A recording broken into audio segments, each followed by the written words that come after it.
Olá, pessoal, tudo bem? Professor Wagner aqui mais uma vez. Vamos retomar na nossa aula de hoje, galera, aquilo que nós víamos estudando lá antes da nossa parada para as férias escolares de vocês. Antiguidade. Quando eu falo de antiguidade, estou falando daqueles povos que viveram na Idade Antiga, né, que vai desde o descobrimento da escrita até a queda de Roma, no século V, 476 depois de Cristo. Então, nesse intervalo de tempo, nós vamos estudar alguns povos que viveram na antiguidade, certo? Nós começamos a estudar os povos da África, né? Tanto que na aula passada, capítulo 4, nós estudamos a civilização egípcia, certo? E a partir daí, na aula de hoje, nós vamos começar a estudar o capítulo 5, que vai falar também sobre a diversidade de povos e reinos da África, mais precisamente excluindo o Egito. Professor, por que nós vamos excluir o Egito? Simplesmente porque nós já estudamos o Egito no capítulo 4, que foi um capítulo dedicado só para a civilização egípcia. Beleza? Feito isso, galera, eu vou projetar alguns slides aqui para vocês, para ficar mais fácil de vocês acompanharem o meu raciocínio. Lembrando que está tudo no livro de vocês, capítulo 5, a partir da página 76, vocês podem estar acompanhando. E como vocês já sabem, como é de praxe, o que eu tenho na minha mão? Meu caderno de anotação, lápis e caneta, o meu livro didático. Aconselho que vocês também peguem esse material para poder acompanhar a nossa aula. E eu não posso me esquecer daquele cara legal, o meu amigo Globo. Professor Wagner, mas você é professor de história. Eu sei, jovem, mas não tem como a gente viajar no tempo, como a gente sempre faz na sala de aula, não tem como a gente viajar no tempo se a gente não souber para onde a gente está indo, se a gente não conseguir identificar no mapa para onde é que a gente está indo. A gente vai ficar meio perdido, meio no mundo das ideias. Então, para que a gente possa fixar nossa viagem, para que a gente possa estar realmente dentro daquela proposta, da gente chegar naquele local, se eu vou estudar hoje Egito, então eu tenho que saber onde está o Egito. Opa, encontrei o Egito, então mais ou menos eu já sei qual é a região do mundo que eu estou viajando, certo? Então hoje a gente também vai falar sobre a África, que é esse continente cor-de-rosa aqui, bem grandão. A gente vai falar alguns aspectos do continente africano, mas eu não vou me aprofundar na parte física. É só para a gente ter uma delimitação do espaço onde a gente vai trabalhar. Tá joia? Então, para isso, que como vocês já sabem, eu trago aqui meu amigo Globo. Deixa ele quietinho aqui, daqui a pouco eu vou falar um pouquinho com ele. Tá joia? Só um segundinho, deixa eu projetar aqui para vocês o meu slide.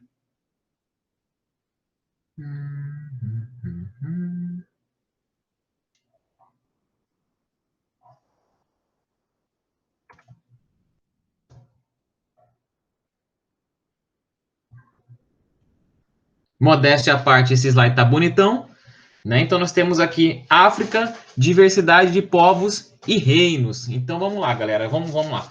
Vamos viajar para o continente africano lá na antiguidade, tá joia? Então, nós vamos falar sobre vários povos que passaram por lá naquele momento. Beleza? Então, vamos lá. A África, como a gente sabe, é um continente enorme, certo? Tá aqui meu amigo Globo. É o segundo continente mais populoso, ou seja, que tem mais pessoas, e o terceiro maior em extensão de terras. E é também o continente mais pobre do mundo. Então, a gente pode ver aqui, ó, nós temos o continente asiático, que é bem grandão, certo? Nós temos o continente americano, que é bem grandão, e depois dele nós temos a África. Então, é o terceiro em terras, é o segundo mais populoso, perde também para a Ásia, que é muito grande. E aí nós vamos ter ele como o continente mais pobre do mundo. E isso é devido a alguns fatores históricos que a gente não vai entrar em detalhes agora, tá? Como uma neocolonização que os países fizeram na África desde a primeira colonização no século XV, século XVI, e depois a neocolonização no século XIX, século XX. Tudo isso fez com que a África passasse por dificuldades econômicas, né? Mas isso não é o foco da nossa aula de hoje, é só para a gente contextualizar o que é a África. E a África ela vai se dividir em 5 regiões geográficas, galera. África Meridional, lá embaixo. África Central, no centro. África Setentrional, no norte. África Ocidental, do lado esquerdo. E África Oriental, do lado direito. O professor está falando, está ficando meio confuso. Deixa eu mostrar direitinho aqui para vocês, para ficar mais fácil. Então, eu tenho aqui embaixo a África Meridional, está acompanhando aqui, na pontinha do mouse. No norte aqui, ó, eu vou ter o deserto do Saara, cortando essa região, né? E aqui no norte nós vamos ter a África Setentrional, a África Central, a África Oriental e a África Ocidental. Beleza? Nós temos 5, então, regiões da África. Tá joia? Mas isso também não vem ao caso agora, porque eu estou falando isso aqui do território atual da África, e que não é o objetivo da nossa aula. E lembrando que isso aqui tudo é introdução, tá, galera? A gente vai começar a falar da nossa aula, pode acompanhar na página 77, falando sobre a diversidade dos povos africanos. O que vem a ser diversidade? Diversidade é a diferença, galera. A diferença de um povo para o outro. O que esses caras têm de diferente? O que os tornam tão especiais? Né? E exatamente essa diversidade, essa diferença entre povos, é que faz da África um continente multicultural e multiétnico, com várias etnias, com vários grupos de seres humanos, né? Então, nós vamos ter influência dos povos árabes na região do norte da África, isso também tem uma explicação histórica, principalmente por causa do comércio. Nós vamos ter bastante miscigenação de povos na África, né? Então, nós vamos ter a neocolonização, onde nós vamos ter a presença do europeu, mais precisamente lá no sul, na África do Sul, né? Então, nós vamos ter uma população diferente também. E aí a gente vai verificar que isso aí leva a uma série de idiomas que são falados na África. Isso aí leva a uma série de implicações, galera, que faz com que a África seja riquíssima culturalmente falando, né, de diversidade cultural.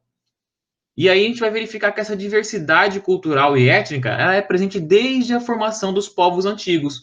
Porque a gente vai ver que esse contato com outros povos, principalmente por causa do comércio, faz com que haja esse intercâmbio cultural, essa troca de experiências, né, entre os africanos e os povos que vêm de fora.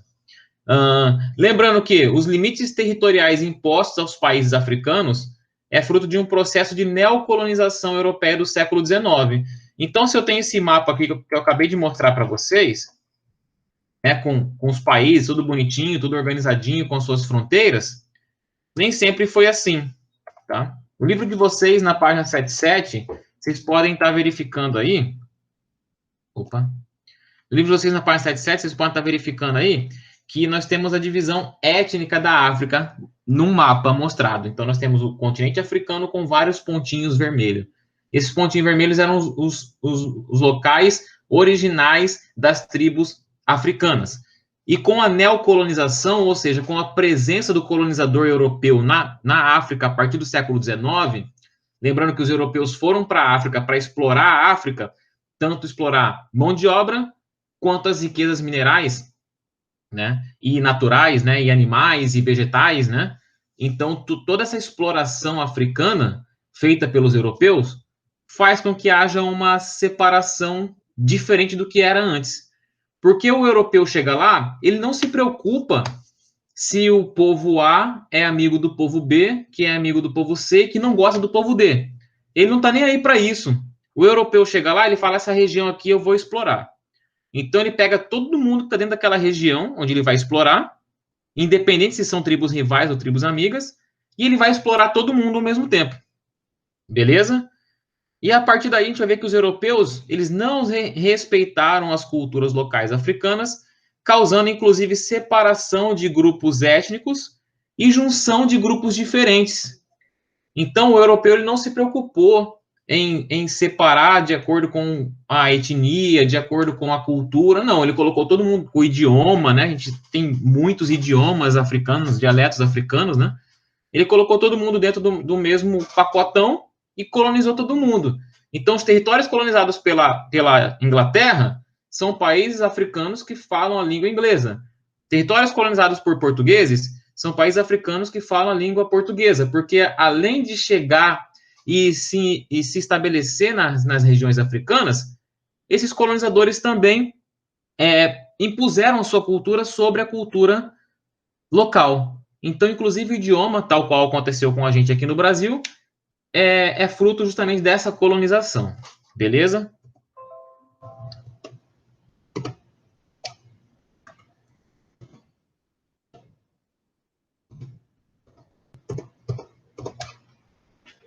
Então, nós vamos ter alguns reinos africanos antigos. Como é que aconteceu, galera? A gente vai ter algumas alterações climáticas na África, lá na antiguidade, que vão forçar a migração desses povos africanos. Lembrando que a África é um continente que fica na linha próxima à linha do Equador. Cadê meu amigo Globo? Mais uma vez. Então, nós temos aqui, ó, a linha do Equador, que corta, né, o continente africano. Então, nós vamos ter o continente africano, basicamente, com clima equatorial. E quanto mais próximo à linha do Equador, mais quente é, certo? Então, essas alterações climáticas forçaram os povos africanos a migrarem. Então, a gente vai verificar que muitos povos africanos eles vão fugindo, principalmente do calor e do deserto do Saara, eles vão para o norte, na chamada África setentrional, né? E para o sul, na chamada África subsaariana, ou África Negra, né? Então, a gente vai verificar que abaixo do deserto do Saara também vai ter uma ocupação, que é justamente das pessoas que fugiram da região desértica. Lembrando que a região desértica é a região mais próxima da linha do Equador, tá? Então, além de ser muito quente, é muito seco, o clima lá não é muito agradável, né? O solo é pouco fértil, depende de alguns oásis, alguns rios, assim, sucessivamente. Então, os povos acabam fugindo de lá desde aquele início, onde o homem ainda não era sedentário. Lembrando que o homem ele vivia de acordo com a sua oferta de alimentos, né? Então, o homem ele vai procurar as melhores terras para ele ficar. E a partir daí, eles vão formando os seus povoados, seus núcleos populacionais, que vão dar origem às cidades e aos impérios, tá?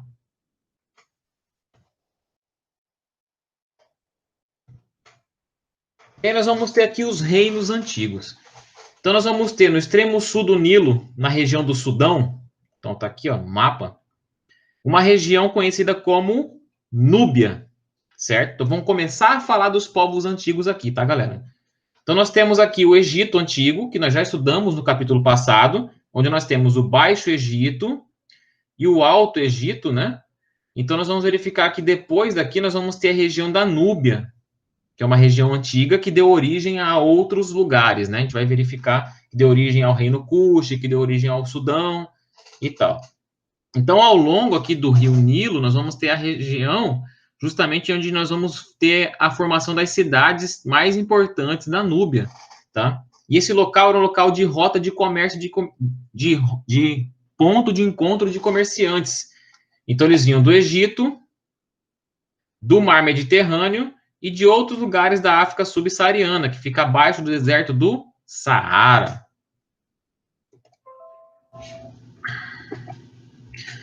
O primeiro reino que a gente vai começar a falar, galera, é o reino de Cush, ou o reino Cush, ou os Cushitas, como queiram. Né? Então, nós vamos verificar que esses caras eles vão se estabelecer nessa região aqui, né, na região da Núbia.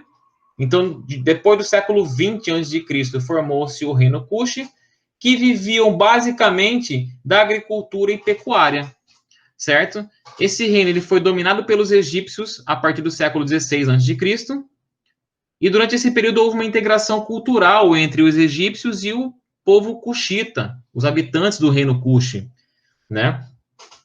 Após o fim da dominação egípcia, por volta de 11 a.C., o reino Cush voltou a se reerguer. Lembra que nós falamos lá, quando falamos do Egito, a gente falou sobre alguns aspectos de brigas internas e tal, que dificultou essa administração do Egito e fez com que o reino Cush pudesse se reerguer novamente. Destaque para a cidade de Napata, nós temos aqui, ó, a cidade de Napata, que é a capital do reino Cush e o maior centro religioso e comercial daquele momento. Então, ali, os caras comercializavam minerais, peles de animais, marfim, ébano, que é uma madeira, né? Gado, cavalo. Então, tudo era comercializado nessa região com os povos que vinham de outras regiões da África subsaariana e que vinham aqui do Mar Vermelho e do Mar Mediterrâneo, tá, galera?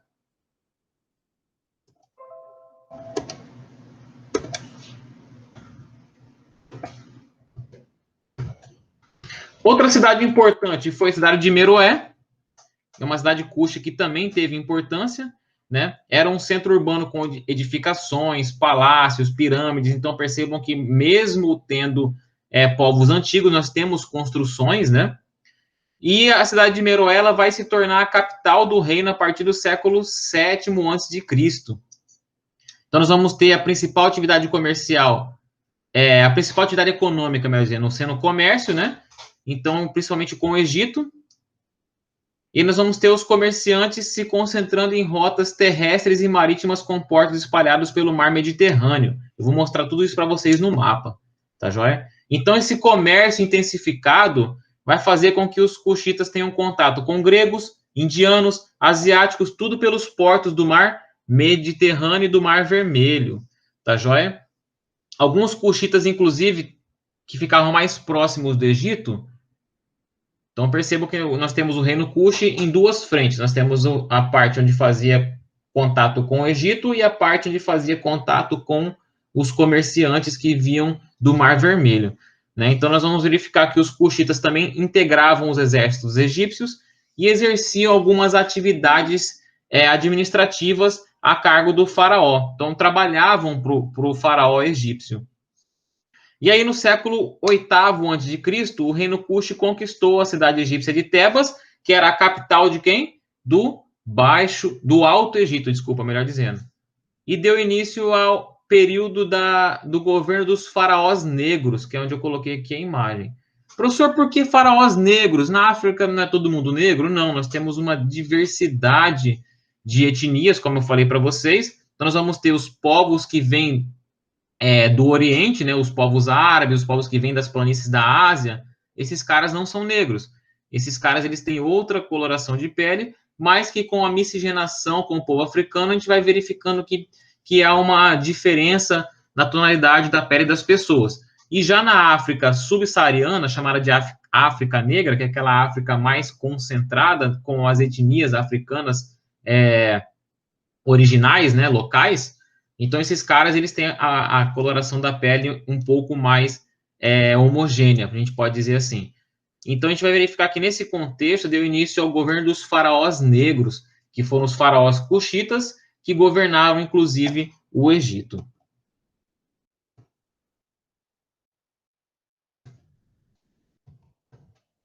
Beleza, pessoal? Dando continuidade ainda ao reino Cuxi, olha só quanta coisa interessante nós temos no reino Cuxi. Nós estamos viajando lá para o reino Cuxi, a gente já sabe onde é que fica o reino Cuxi. Naquela região da Núbia, na região que hoje em dia é o Sudão, né? Então a gente vai verificar daí, meu amigo mapa, meu globo aqui de novo. Ó, bem aqui, ó, rosinha mais claro, ó, tá? Essa região aqui, que é o Sudão hoje em dia. Nós vamos verificar que naquele momento, galera, as mulheres elas tinham um papel muito importante na sociedade. Se nós já vimos outros povos que a mulher não tinha tanta importância assim, a nossa sociedade era patriarcal, né, onde os homens eles tinham maior importância na sociedade, a gente vai verificar que no reino Cuxi era diferente. A sociedade era matriarcal, ou seja, as mulheres elas ocupavam um papel de destaque na sociedade. E em Meroé, inclusive, a filiação, ou seja, os descendentes que queriam assumir o trono, eles não eram indicados pela filiação paterna, e sim pela filiação materna, ou seja, nós temos, na Europa principalmente, a linhagem dos reis eram ocupadas, o rei, quando ele morria, o filho dele assumia, certo? Aqui no reino Cuxi era diferente, quando o rei morria, quem assumia não era a sucessão do rei, e sim da rainha. Né? Então, a gente verifica que a sucessão da linhagem do trono era a sucessão da rainha. Ela era mais importante do que o rei do ponto de vista de sucessão ao trono. Tá joia? E os familiares dos reis exerciam diversas funções importantes. Por exemplo, as filhas e as irmãs dos reis, elas eram nomeadas sacerdotisas do templo de Amon. Eles eram politeístas, né? Cultuavam vários deuses. Um deles era Amon. e elas eram sacerdotisas, ou seja, faziam os rituais de agradecimento no templo de Amon, que era o mais importante da sociedade Kush. E aí nós vamos ter o papel de destaque para as Candaces, né, que eram chamadas de rainhas mães. Quem eram essas Candaces? Eram as esposas e mães dos reis Kush. Algumas delas, inclusive, chegaram a assumir o trono de Meroé, como a Amanitori, que é essa senhora aqui, e a Shanak da Ket, que é essa senhora aqui. A Shanak da Ket, ela foi até mais importante do que a Amanitori, do ponto de vista de condução, de tomada de decisões e tudo mais. Tá? Inclusive, no período que ela governou, o reino Kush teve um apogeu muito grande do ponto de vista econômico. No livro de vocês fala um pouco sobre a história dela, na página 79 vocês podem estar acompanhando aí, tá joia? Então vai acompanhando aí, galera, não se perde não, nós estamos aqui no reino Kush, hein? Então naquela região ali, mais ou menos do Sudão, região da Núbia, né? Que é mais voltada ali para a África Central, mais para o lado do Oriente, né? Então nós estamos naquela transição da África Central para a África Oriental, tá joia? Tá difícil entender assim? Calma, jovem, a gente explica. Então nós temos aqui, ó, o Sudão, e aqui nós temos a África Oriental, certo? Então é nessa região aqui que nós estamos falando. Então nós estamos saindo da África Central para a região da África Oriental. Beleza?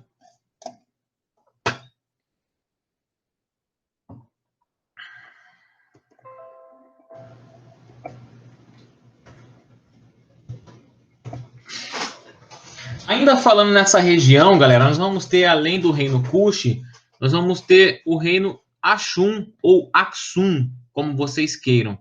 Né? Eu já vi historiadores falando das duas pronúncias, o reino Ashum e o reino Aksum, certo? A gente pode trabalhar com qualquer uma das duas pronúncias que a gente vai conseguir saber de quem é que a gente está falando. Então, nós vamos ter lá, o domínio cuxita sobre o Egito vai até o século VII, né, o 622 a.C., quando os assírios conquistaram a região. Os assírios, eles vêm lá da Mesopotâmia, a gente vai falar sobre eles no próximo capítulo, tá, galera? A gente vai falar sobre Mesopotâmia. E os egípcios vão expulsar os assírios cerca de 9 anos depois. Então, nós tínhamos lá o reino Cush governando o Egito, e o Egito sendo invadido pelos assírios, certo? Automaticamente, o domínio cuxita ele vai deixar de existir no Egito, e aí o Egito vai ser dominado pelos assírios. E o que vai acontecer? Os egípcios vão se reorganizar e expulsar os assírios 9 anos depois. E vão se tornar independentes até o ano de 525, quando eles vão sofrer uma nova invasão agora dos persas, né? Dos povos persas, que a gente vai falar também sobre eles mais à frente, né? E os persas, eles vão expulsar os assírios, eles vão conquistar o Egito, e a partir daí eles vão se estabelecer naquele local. Até o momento do século IV a.C., onde nós vamos ter a formação do reino Ashum ou Aksum, localizado na região da Etiópia. Então, vou mostrar no mapa aqui para vocês mais uma vez. Cadê o mapa? Aqui, ó. Esse mapa aqui é bom. Então, nós temos aqui, ó, os reinos africanos e a expansão islâmica. Esse mapa eu tirei do livro de vocês. Na página 80, vocês podem estar acompanhando aí. Então, nós temos aqui os reinos africanos e a expansão islâmica. Professor, o que tem a ver a expansão islâmica? Porque o islamismo, galera, é a religião lá de Maomé, né? Ela vai justamente depois da morte de Maomé, os caras vão sair daqui, ó, da Península Arábica, e vão começar a expandir a sua fé. A fé monoteísta, né? Por vários lugares, e começam aqui pela África, tá? Então, a gente vai verificar que muitos africanos acabaram sendo convertidos pelos árabes. Professor, mas como é que era feito isso? Através do comércio. Então, os caras estavam trafegando o tempo inteiro por aqui, as caravanas de comerciantes árabes, né? Então, nós tínhamos aquelas caravanas com vários camelos e tal, aqueles caras atravessando o deserto e tal, e muitos ali eram já convertidos ao islamismo. E esses caras começam a conversar com os guias, com a população, começam a entrar em contato com os beduínos que habitavam o deserto, e a partir daí começa a fazer as pregações de Maomé e tal, dos ensinamentos islâmicos, e a partir daí a gente vai ver que muitas pessoas começam a ser convertidas ao islamismo, tá joia? Então, por isso que tem essa região em amarelinha aqui, ó. Mas esse não é o objetivo do mapa, o objetivo do mapa é outro, é mostrar os reinos. Então, se nós temos aqui o reino do Egito, reino Kush, estão conseguindo acompanhar aqui pelo cursor do mouse, nós temos o reino de Axum, ou Axum, como queiram, e aqui o reino de Cartago, ou Cartago, também está correta a pronúncia do jeito que vocês acharem melhor. Porque senão vocês vão falar, professor, mas o meu professor antigo falava Cartago, você está falando Cartago. É o mesmo lugar. Professor, o meu professor antigo falava o reino Axum, você está falando Axum. É o mesmo lugar, tá joia? E as duas pronúncias estão corretas, elas são utilizadas pelos historiadores. Beleza? Então, vamos lá. Continuando aqui. Então, nós estamos falando do reino de Cush, né? E aí, nós temos os assírios vindo aqui da Mesopotâmia, conquistando o Egito. E aí, depois nós vamos ter os persas vindo dessa região também, conquistando aqui. E depois, no final, toda essa briga, sempre que tem uma briga interna ou briga externa, a região fica enfraquecida. E a gente vai verificar que o reino de Axum, ou Axum, vai dominar essa região, inclusive vai se estabelecer como o principal reino aqui nesse momento. Tá joia? Então, vejam, aqui nós temos o Mar Vermelho, onde nós temos contato com os países árabes, né? Então, os caras atravessam o Mar Vermelho de embarcação. Aqui nós temos a saída para o Oceano Índico, certo? Que vai nos levar à Índia.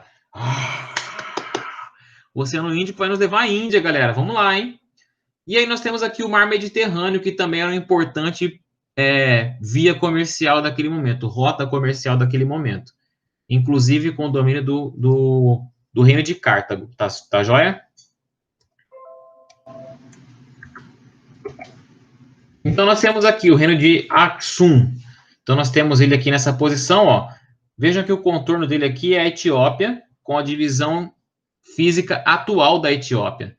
E aí nós temos algumas rotas comerciais, ó. Tá joia? Então, aqui nós temos Jerusalém, a Síria, Medina e Meca. Então, todas são cidades importantes do ponto de vista religioso, né? E também cultural e também comercial. Então, o reino de Axum realizava comércio com várias regiões junto ao Mar Vermelho, Mar Mediterrâneo e Oceano Índico aqui atrás. Promoviam trocas comerciais e culturais com persas, que vinham lá da planície, né, do Planalto do Irã, os árabes, que vinham da Península Arábica, indianos, que vinham lá pelo pelo Oceano Índico, e os bizantinos, que também vinham dessa região aqui do norte da Ásia ali, né, da Ásia Menor, junto com a parte oriental da Europa, né, onde hoje em dia nós temos a Turquia. Deixa eu mostrar aqui no mapa para vocês. Nessa região aqui, ó, da Turquia, tá joia? Esses caras também vinham para cá, ó, através do Mar Mediterrâneo. Beleza? Então, nós vamos verificar aqui, a partir daí a gente vai ter esse intercâmbio cultural com os axumitas, faz com que esses caras eles adotem o cristianismo como religião. Lembra que eu falei para vocês que o islamismo ele foi se difundindo através do comércio? O cristianismo da mesma forma. Então, nós vamos ter povos cristãos fazendo comércio com os axumitas. Isso vai fazer com que eles se convertam ao cristianismo e adotem isso como religião. Porém, a gente vai verificar que o reino Axum ele vai ser desbancado no século VII pelos árabes, que vão conquistar o norte da África e difundir o islamismo. Então, eu mostrei no mapa aqui para vocês, anterior. Ó. Percebam que aqui, ó, nós temos esse reino aqui cristão, e tudo que está em amarelinho aqui é islâmico. Então, percebam que o reino Axum ele vai acabar ficando isolado, religiosamente falando. Isso faz com que o reino ele não consiga se manter no auge, a gente pode dizer assim. E ele vai se enfraquecendo e vai sucumbindo até que no século XII ele vai perder a importância e vai se tornar uma região comum de comércio. Tá joia? Nada digna de destaque. E aí outra região vai ganhar destaque nesse momento, que vai ser o Reino de Cartago. Nós vamos ter então aqui, ó, o Golfo de Tunis, na região da Tunísia. Cadê o globo de novo? Nós temos aqui, ó, a Tunísia. Também mar Mediterrâneo, tá vendo? Então nós temos aqui a Tunísia. Então nós temos ali o Golfo de Tunis, formou-se outro grande reino da antiguidade, que é Cartago ou Cartago. Foi criado pelos fenícios, que é uma civilização que nós vamos estudar também agora na antiguidade, no final do século IX a.C. Eles também eram povos comerciantes, e como eles comercializavam aqui pelo mar Mediterrâneo, automaticamente esses caras vão entrar em contato com a República Romana. Nós estamos falando da mesma época, tá? Época onde nós temos os romanos bem fortes naquele momento. Primeiro com a República, depois com o Império, né? Então a gente vai verificar que essa rivalidade comercial entre Cartago e a República Romana vai levar a um embate que ficou conhecido como Guerras Púnicas, onde nós vamos ter as guerras entre romanos e cartagineses, certo? Então nós temos aqui, ó, os cartagineses, eles não dominavam só o norte da África, eles dominavam também a Sicília, que hoje em dia faz parte da Itália, né? Aqui nós temos a Península Itálica, né? Lembra que ela parece uma bota? Já comentei com vocês. Ó, como se aqui fosse o cano da bota, aqui o salto, aqui o resto do pé, o bico da bota, né? E aqui o cano da bota. Tá joia? Essa é a Península Itálica, onde nós temos hoje em dia a região da Itália. Então nós tínhamos lá a República Romana, né? Que começou também a avançar e conquistar muitos territórios. Aqui em verde nós temos os gregos, tá? E aí nós vamos verificar que Cartago acabou entrando em conflito com o Império Romano e acaba perdendo. Quando Cartago perde as guerras púnicas, Cartago acaba sendo destruída pelos romanos. Tá? Então, a partir daí, o reino de Cartago também deixa de existir. Outro reino importante desse momento, galera, vai ser o reino de Gana e o reino Mali, que é uma outra região do continente africano. Então, nós estávamos mais para a parte oriental, depois nós fomos para a parte setentrional, né, lá em Cartago, e agora nós vamos estar na parte ocidental da África. Aqui, ó, no reino de Gana, que está circulado aqui em verde, está na página 81 do livro de vocês, esse mapa. Então, nós temos aqui ó, o reino de Gana, e em cor de rosa aqui, laranja, o reino do Mali. Tá? Em pontinho preto, nós temos as cidades mais importantes. Uma delas aqui, Tumbuktu, Djenné. Tá joia? O que a gente tem para falar sobre o reino de Gana e o reino do Mali? O reino de Gana é conhecido como o reino do ouro, por causa das suas jazidas de ouro. Isso, só por ter muitas jazidas de ouro, já faz com que haja uma importância muito grande no território do reino de Gana.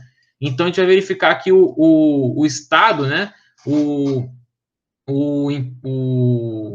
chefe do reino de Gana, ele vai começar a controlar essa exploração do ouro, inclusive ele vai fazer com que haja bastante desenvolvimento na região de Gana durante algum tempo.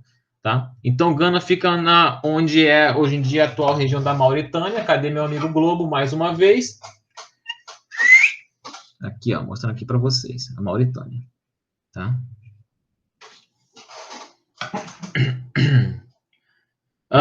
E a gente vai verificar que esses caras também viviam de comércio. Então, nós temos aqui em cima o deserto do Saara, que eu falei para vocês. Então, os comerciantes atravessavam o deserto do Saara e vinham até a região de Gana justamente para comercializar. Era o chamado comércio transsaariano, ou seja, atravessavam o deserto do Saara. E quem eram os principais dominantes desse comércio? Eles, os árabes. Eles traziam produtos do Oriente para vender no Ocidente da África e levavam produtos do Ocidente para o Oriente. Então, eles faziam esse trajeto de vai e vem, sempre abastecido com seus produtos. E aí eles comercializavam escravos, ouro, sal, marfim. Então, percebam que tinha uma infinidade de produtos que eram comercializados, inclusive escravos, galera. Então, vejam que a escravidão que a gente teve aqui no Brasil, com os portugueses trazendo escravos africanos, isso já existia lá nos reinos africanos antigos, tá joia? E a gente vai verificar aqui nesse contexto, alguns séculos mais tarde, a gente vai verificar que a concorrência comercial e os ataques dos vizinhos vão enfraquecer o reino de Gana, que vai se fragmentar em estados menores. Esses estados menores vão dar origem a outros estados, um deles é o Reino Mali, que vai se estabelecer séculos depois nessa região e vai se estabelecer como um grande império naquele momento, um grande reino naquele momento. Convertidos ao islamismo, né? Ocupavam parte da Mauritânia e de onde hoje é o Mali. Cadê o globo de novo? Então, nós temos Mauritânia e do lado nós temos Mali. Tá joia? Então, pessoal, a aula de hoje foi isso. Nós temos, então, alguns reinos africanos bastante importantes que foram citados aqui. Só recapitulando, nós temos... Deixa eu sair daqui.